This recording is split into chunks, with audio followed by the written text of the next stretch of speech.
moi j'ai un parcours avec une expérience assez plurielle. J'ai démarré en créant 2 entreprises.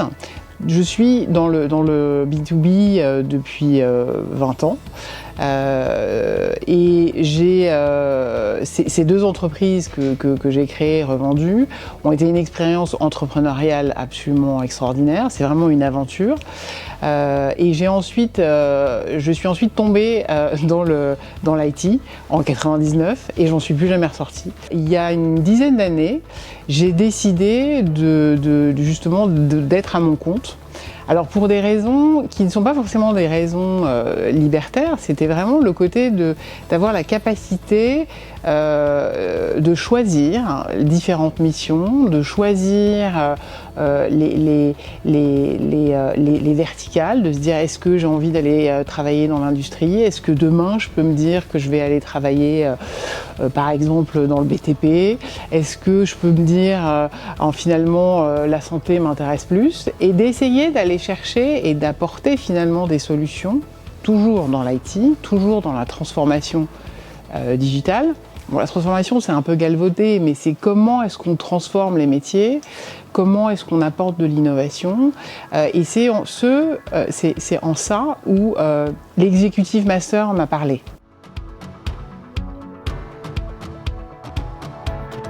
C'était vraiment cette approche à la fois d'avoir accès aux chercheurs qui sont capables de vulgariser finalement des concepts extrêmement complexes et qui ne semblent pas à la portée de tous, et de se dire qu'on pouvait toucher du doigt cette approche et ensuite d'être en capacité d'y donner de la valeur et dans mon cas, de le retransmettre à mes clients et de leur dire, vous voyez, par rapport à telle et telle innovation, on pourrait avancer dans ce sens-là. Et c'est aussi la capacité de prendre du recul.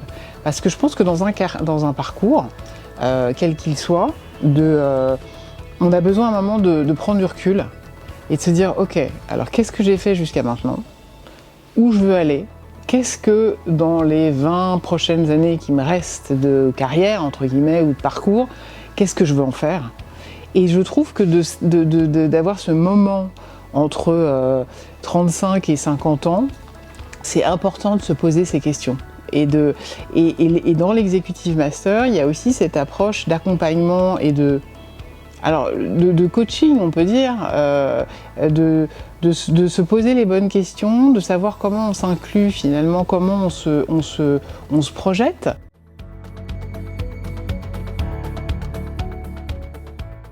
Ce qui est un challenge, je pense, pour une femme, c'est le côté de s'autoriser, d'oser et de se dire que effectivement, oui, surtout entre ces âges, avec une quinzaine d'années d'expérience, nos enfants sont grands, mais pas forcément. Vous êtes mère ou pas encore. Donc l'idée, c'est de se dire,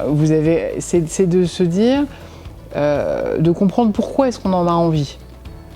Déjà, pour soi, parce que, et ça je pense que c'est en ça où par rapport aux femmes et aux hommes ça peut être différent, c'est la pression sociale, la représentation sociale qu'ont les femmes, de se dire il faut à la fois qu'on ait une carrière, qu'on soit, si on est déjà mère, une bonne mère, si on est mère, d'être une mère, si on n'a pas envie d'être mère, d'assumer qu'on n'est pas mère. Donc d'assumer en fait ce qu'on est, et parfois c'est effectivement pas forcément simple, et c'est en ça où je pense qu'il faut s'autoriser.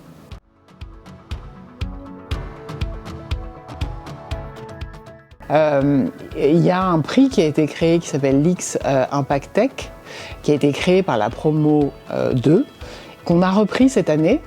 Et avec une touche justement promo 3, qui est justement de promouvoir l'entrepreneuriat au féminin. Et dans les équipes constituées, l'X Impact Tech, c'est quoi? C'est un prix qui récompense des projets qui sont vraiment early stage, de jeunes d'étudiants qui sont dans l'écosystème de l'IP Paris et des labos, et qui va justement récompenser des projets à impact sociétal fort.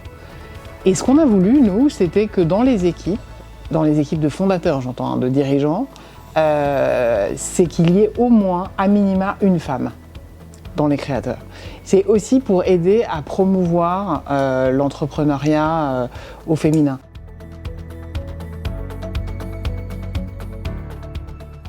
Dans mon projet entrepreneurial, j'avais comme envie depuis longtemps de créer une fondation et de m'investir en fait justement dans la création de fondations là j'en suis sur une idée sur de l'empowerment au féminin, mais au plus large en fait je dirais, c'est quand je vous parlais justement de travailler et d'aider les plus jeunes à s'investir, qu'il y ait justement plus de jeunes filles dans les écoles d'ingénieurs, qu'il y ait plus de jeunes filles qui fassent de la mécanique, qu'il y ait plus de jeunes filles dans plein de différents métiers et que justement elles osent. Alors je ne sais pas encore sous quelle forme, mais c'est quelque chose qui justement me tient à cœur.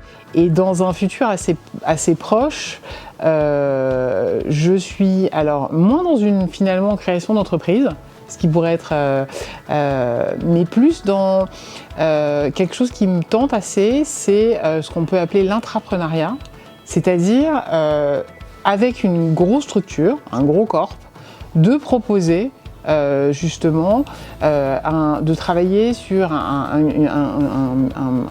case particulier, sur un cas particulier et de créer une verticale ou d'être justement de lui proposer cette approche-là.